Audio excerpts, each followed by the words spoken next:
or small.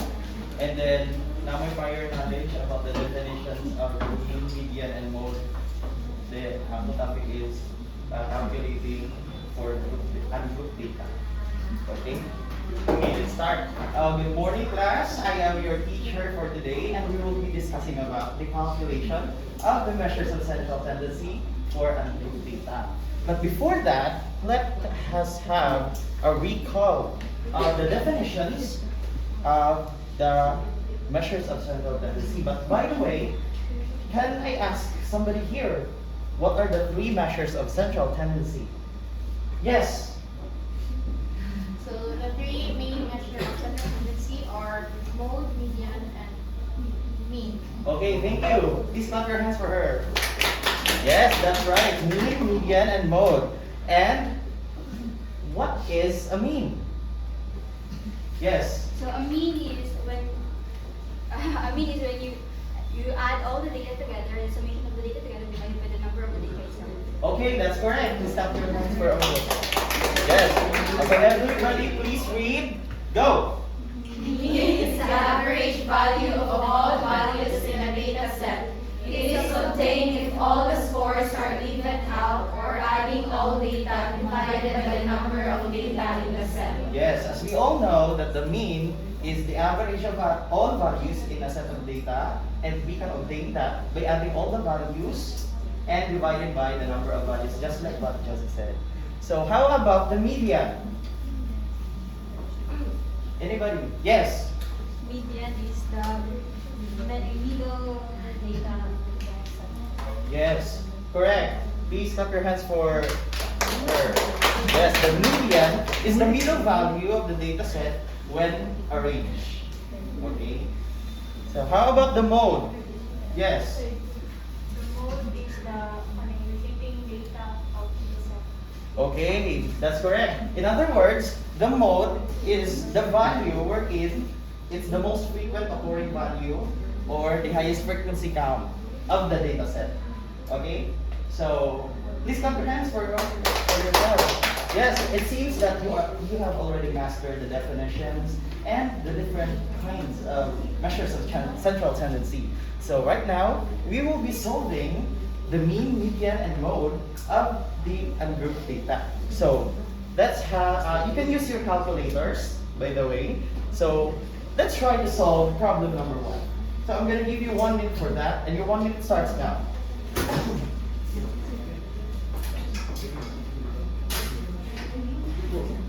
So Molly's daily savings are the following: 35, 32, 18, 25, and 25. Now you have to calculate for the mean, median, and mode.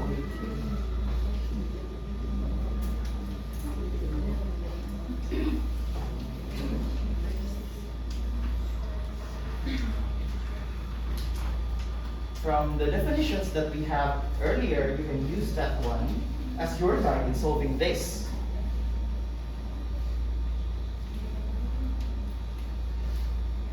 Ten seconds left.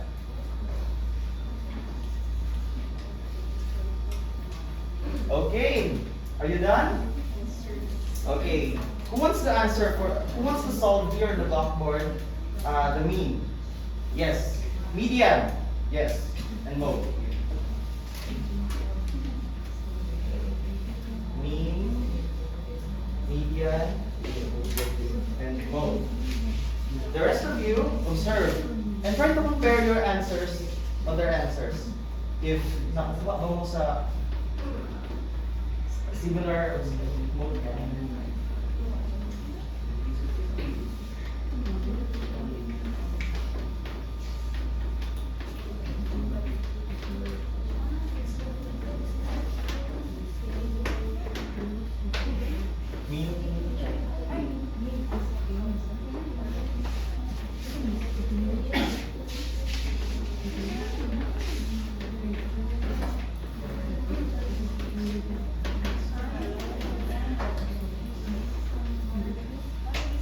Okay. Before you take your seat, please, can you explain your work? So first, right, kanang ako ang i-arrange ng data as in based sa definition add all of the data in the set and divide it by how many data, which is 5. So 135 divided by 5 is 27. So 27 is the main. Okay, clap your hands to Harvey. Next is the media. So same sa one ni RE, I also arrange the data and ang iyang middle na value is 25. So that is the median. Okay, thank you. Please clap your hands. So the mode is 25 since it appears twice. Okay, thank you. See, it's very easy. So I think you are ready to go to the next problem. So next problem. So this is a little bit tricky. So I'm gonna give you 2 minutes for that. 2 minutes starts now. The marks obtained by 20 students in a 50-item examination are as follows: 25, 37, 80, 40, 45, 29, 42, 12, 25, 16, 20, 36, 30, 33, 24, 24, 11, 35, 30, and 45. So you can use your calculators. Mean median mode. Yes, mean median mode.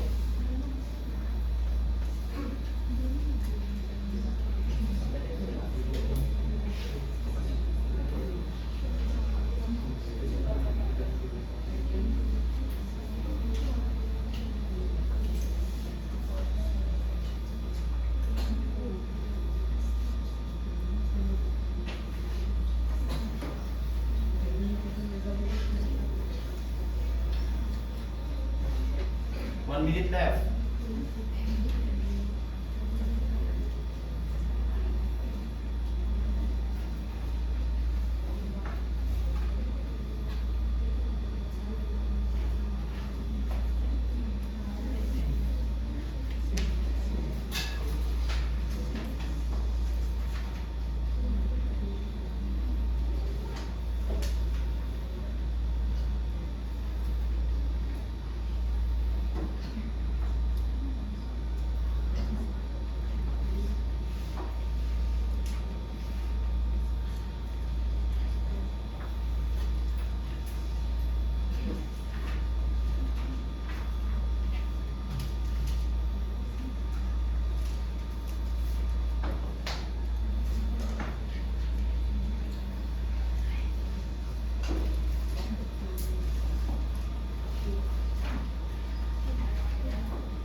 Okay, are you done?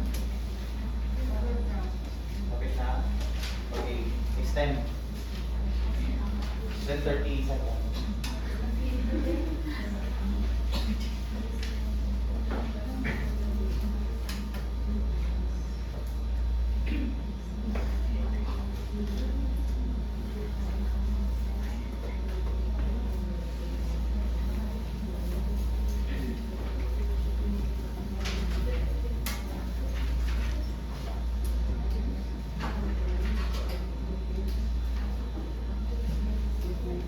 Isa na may nakasolve sa main. Okay, you can solve the main. Main.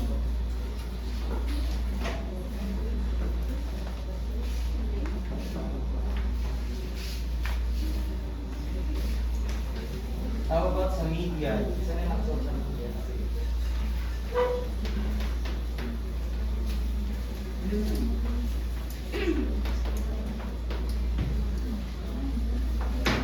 How about sa mode?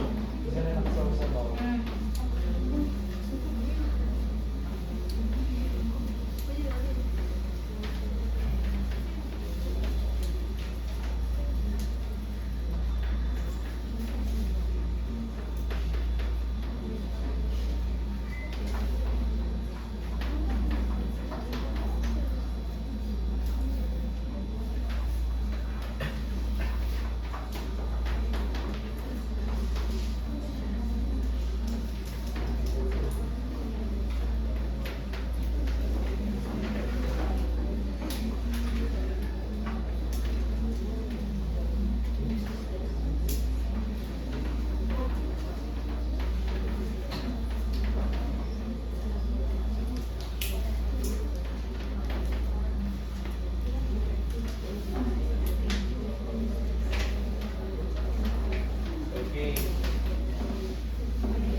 Ilan eh? 20, no?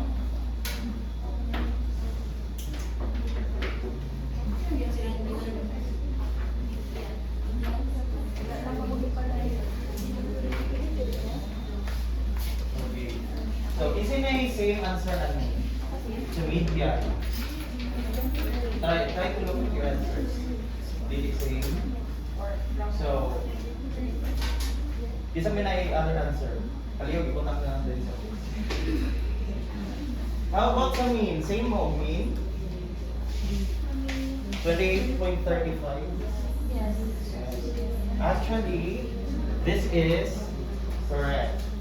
So based from the definition, you add mo tanan and then you divide it by 20 since 21 kabong marks na obtained sa 20 students. So actually, you can write this as this denote as x bar ang atong mean, and also the summation of x, where your x is sa imong mga elements sa imong data, and then you divided by n kung pila ka buok ang data or pila ka buok ang students in our case. So this is how we write the formula in solving the mean for a group data. So this is for me. So next time, ganun na pala. And this, the only problem kay na-save siya o pili sa duha ka middle values, which is 30-30. Actually, it's 20. Sa'yo. Wala isang 25. So, so dapat ang middle value is the 39 and 30. Yes. And then, ano na kung tag 29.5? Divided 2. Ano i-divide na ng 2? Kung duha din eh, ano mang i-divide na ito siya 2? Ay, makuha na ito ang isa. So, the reason why we're dividing it by 2, since ang gusto man nato is central, di ba? So, center, pinaka-center. So, ang middle value. Since ang ato ang middle value is duha man ka buok, dapat ato pagkita ka ng pinaka-center. So, in order to do that, we're going to get the average of this. Because this average, di ba, makita ka na ito ang balik center. So, ang center sa duha, makuha na ito sa true average. So, manang 29 plus 30 divided by 2. So, manang natin 29.5. That's our median. How about the mode? So, pila ka book mode sa inyong kuwan? Upat? Pila sa inyong answer? Upat? Upat sa inyo ha? Upat? So, usa man na. Sige, tanan daw. Sige, 1, 2, 3, go! 24, 25, 30, 45. Okay, nga namang upat man kabok ang mode. Twice structure. Upat ka, versus data ka kanang Twice the appear. Okay, naiupat ka data, upat ka data nga twice nag-appear. So, manang ingon mo nga upat kabok ang mode. So, bale, okay. Nga nung pwede man ang mode nga upat, nga hindi mo siya isa. Sige. When it comes to mode, we look at the data that most frequently ni appear. With the most pinakadaghan. In this case, kay 24, 25, and 30, and 45, frequently appear sila twice tanan. So, they are all the mode. But if given the case that 25 appears thrice, so 25 is the only mode. Okay, thank you. Please stop your hands on this. So, sa ako is given naman ang data, so wala dyan tayo say sa data. So, since ang data na ito, naghatag upat kabok values nga tagduha ni appear, so obviously, ato dyan siya pilion as katutan ng mode. Since it's given by the data. So, ang mode is different from the mean and the median. Since ang mean of the median is dapat isa lang. Diba? But ang mode, pwede siya daghan. Actually. So, okay. Next, problem 3. So, this time, mode lang ato ang kalitaan. So, please read everybody. The average grades of 5 grade 7 students for the fourth quarter are 98, 97, 87, 96, and 95. Try the mode. Okay. Gusto mo yung paingon sa mode? Sige. Yes, Harley. Try lang. For the survey, wala since ka lang, based from the recall to kanina na, the mode is kapag frequently nga mag-appears, then the given data is kanang on, even sila nga tag-isa-isa lang, so I think wala yung mode. Okay, kasi na yung other answer. Jessa. Same. Sige. Wala ko din. Isa mo yung dahil isa mo yung try o kuha na to. Read back. Isa man.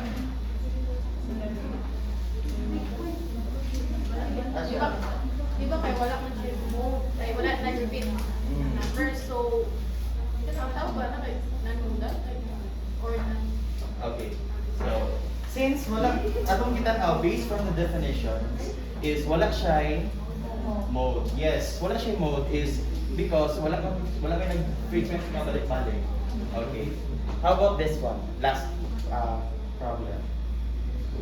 The scores of 6 students in a 10-item quiz in mathematics are 6, 7, 8, 7, 8, 6. What is the mode? 6, 7, 8.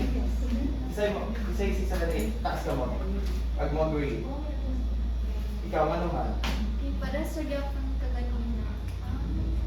One rabbit to siya marag di ko ano bitaw ta sa problem niya. Duha lang na siya. Okay, so isa ka ang kuan, correct answer. Ang 6, ang 7 or versus 1? So actually, there's no mode in this data. Since duha ka book 6, duha ka book 7, duha ka book 8. And ang gusto na to is most frequent. Nakang nag-stand out dyan ang data. But since nagduha-duha man, so wala siya yung mode. So nasabtan ba na to? Yes, sir. Okay. So questions so far. So, okay na siya. So, natin yung mga classifications of data based on modes. So, since ato ang mean is very easy lang, is total lang nato and divide.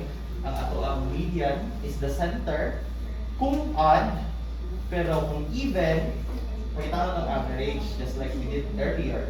So, diri naman sa ato ang modes, nakakita tama, ang modes na ay kanang pinakadaghan, di ba? Pwede siya daghan sa sulod sa isa ko data, pwede siya isa lang, pwede siya duha, and pwede po siya no mode. So, for unimodal, set of data nga, usa lang ang mode, bimodal kung duha, multimodal kung more than 2, katong example 2 na to, ganina, and no mode kung no value occurs more than once, or all the values appear the same number of times. So, similar sa problem 3 and problem 4.